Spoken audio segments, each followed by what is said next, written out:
Hello everybody, this is the latest video I've got. This is going to be on the heels of the combined This Uncanny Earth 200th episode super mashup that I did.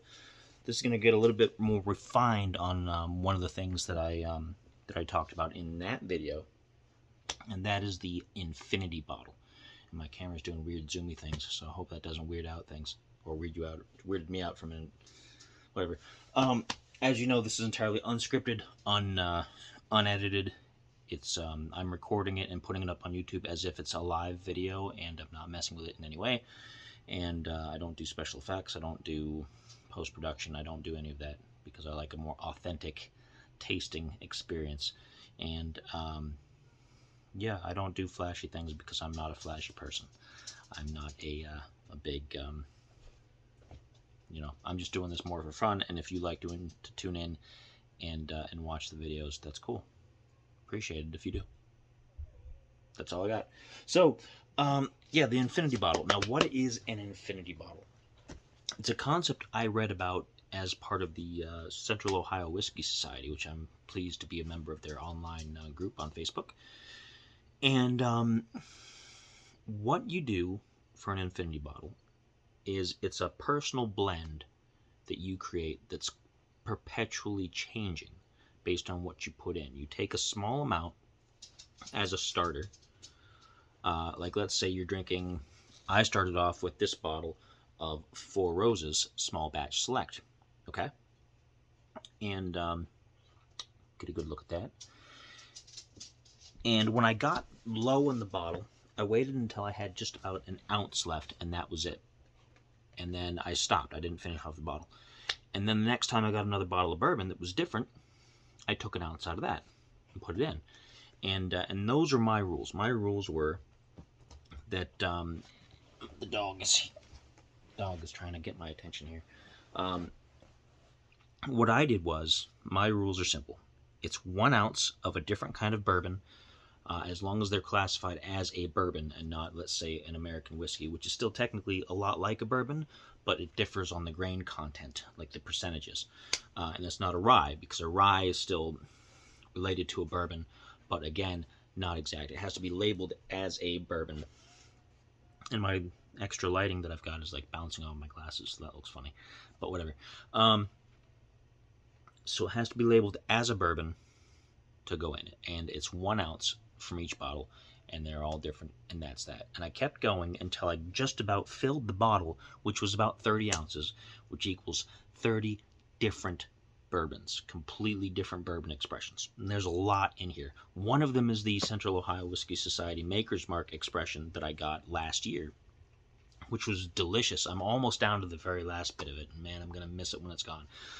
But a little bit of it lives on in this blend. Now, I've already tasted this as part of the 200th episode we did for This Uncanny Earth.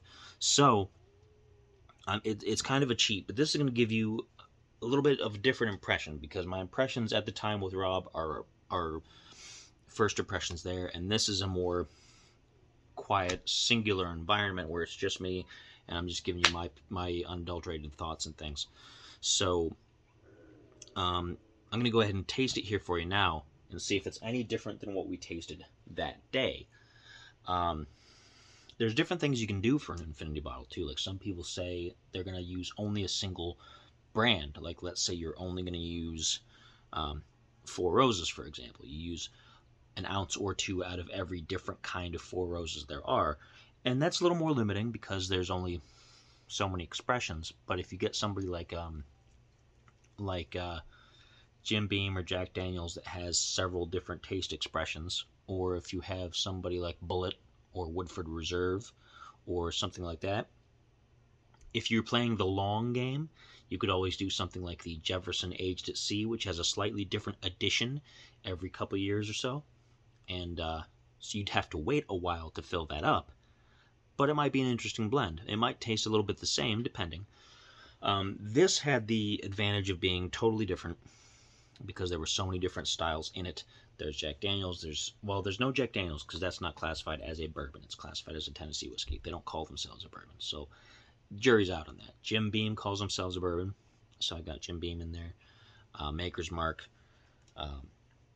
I have a few other different things. Let me pick the dog up because she's really pushy. And give me a moment. I'm going to put her food away so the cats don't eat it. Because they will.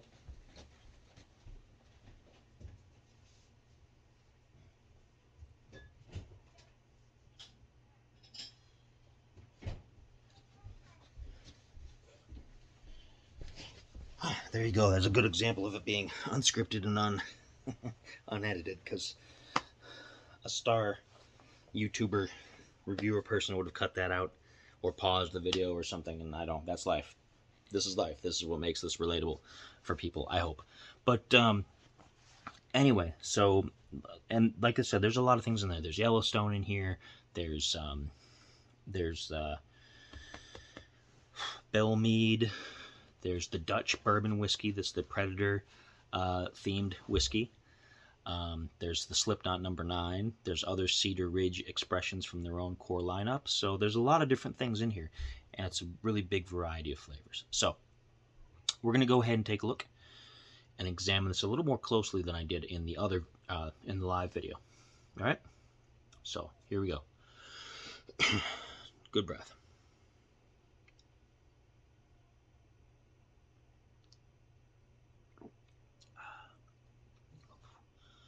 And it is a lot. You can see how I kind of winced a little bit, and it's kind of like almost makes your eyes water. It has a lot of heavy alcohol right up front. That's due probably to the Jim Beam and the Maker's Mark and a couple of the other ones. As it fades down, it gives me a candied fruit flavor. Candied fruit.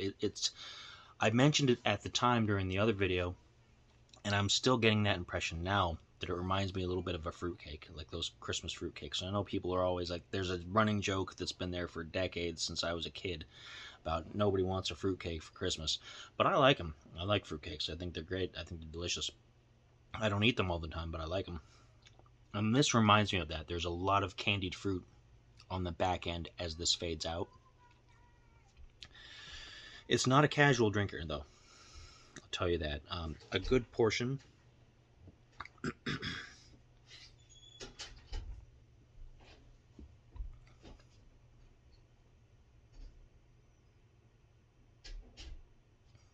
My daughter's getting up out of bed to go to the bathroom, so I wanted to pause there for a minute. But a good amount of this is above 90 proof, so it hits you pretty hard. There's a lot in there. This isn't something that you're going to go through a lot of this bottle and come out feeling pretty good on the other end. It does hit the taste buds pretty hard, though. It does hit the taste buds real hard. So after a couple of drinks of this, you won't really be able to taste much of anything else for a little while. Unless like a good heavy meal or something like that. But I don't know if I would recommend that with something that's this strong. But it's good stuff. I mean, I enjoy it. I think it's going to alter over time, because that's the beauty of the infinity bottles. An infinity bottle, you don't drain it completely after you've filled it. You drink a little bit out of it, and then the next time you buy another proponent that fits your criteria, you add to it, and you keep adding to it pretty much indefinitely. And I might even try to age it a little bit. I might use what's called the bourbon bullet. It's a little stick of wood. It comes from American oak. That's similar to an American oak barrel. And if you add it into a spirit, it can add like a barrel aged flavor if you leave it in for a couple weeks. And I've tried that once before, and it turned out okay. I'm interested to see how dramatically this might change it. And this should take out some of the alcohol, ethanol taste up front. So we'll have to see. But it's a worthwhile experiment. Sorry, it's getting up into my nose, and my nose is getting itchy. I'm trying to decide how soon I want a second drink of this. I have 3 other infinity bottles going right now, and none of them are quite ready for tasting yet. I have a peated Scotch infinity bottle that's only peated Scotch. I have an unpeated Scotch that could be sherry cask, it could be French oak cask, whatever, as long as it's not peated.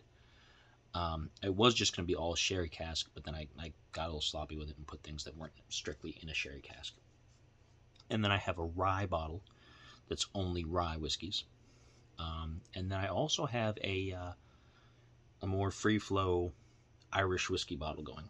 It's got about 5 Irish whiskeys in it, and it's about half full. And I'm using the bottle from Crystal Skull Vodka to build it up in, because that's what I had at the time. And I haven't been keeping track of actually what's in that. I've just been kind of tossing any Irish whiskey I get, a little couple ounces. It's a little more cavalier than some of the other ones, a little more slapdash, and I'm interested to see how that approach works versus the really super scientific ounce at a time approach I'm using for everything else. So you can do things your own way. Like I said, you can do what I've done, which is everything's different, and you're making like a completely new blend from all these different things. Or you can again pick just a single brand and just go through their whole lineup. Like Johnny Walker has 6 or 7 different core bottles from the black on up to the blue, and you can do a blend of that possibly.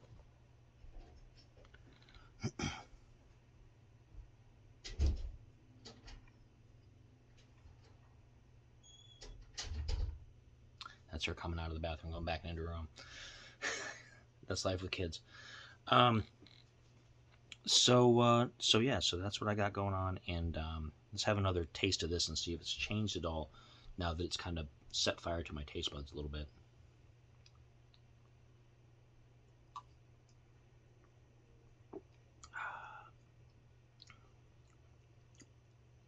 Still very heavy. That alcohol kick, it throws it off at first. It's kind of off-putting, and it takes a little while for the flavor to come through, but once the flavor comes through, it's worth the wait. It's just, I think I'm going to try to do something to try to mellow that out a little bit.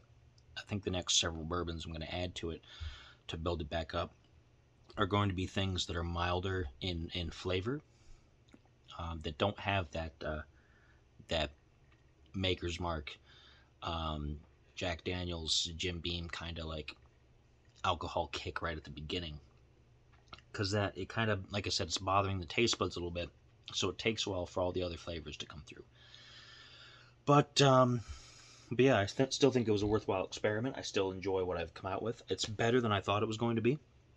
I thought it was going to be a disaster, and it mixes pretty well with different things. We mixed it with a Mountain Dew flavor, like raspberry lemonade or something like that, and a little bit of cherry wheat from Sam Adams, which I'm going to be reviewing in another video very soon here. And it diminished that alcohol taste completely, and you just got a flavor that was very, very good. It was very sweet. It was a bit sweet for me in general, but it's good for a single drink, and I liked it. I was pleasantly surprised at just how good it tasted, after assuming it was going to be an absolute just like puke in a bucket. So yeah, so that's what I got. That's the Infinity bottle, the Bourbon Infinity bottle. As the other ones get full, I'll try to do videos for them as well. And I'm curious to hear what you guys have in the works, if you've ever tried this kind of thing, or if you are interested in trying it, if you want some advice or anything like that. So definitely drop some comments about the Infinity bottle process if you're into that. I'd love to hear from you. Or if you have any suggestions for bourbons that I can add to it that maybe I didn't. It's a pretty extensive list. It's 30 different bourbons, so there's probably a chance I've added it to there already, but you never know. And I'm open to trying different things to throw into the mix, because this bottle is going to continue to evolve over time. So that's what I got for this video. I'm going to have a cherry wheat video coming up, and possibly a Murphy's Stout video as well, for your listening and viewing pleasure, and maybe even a black and tan. Who knows? So, until next time, cheers.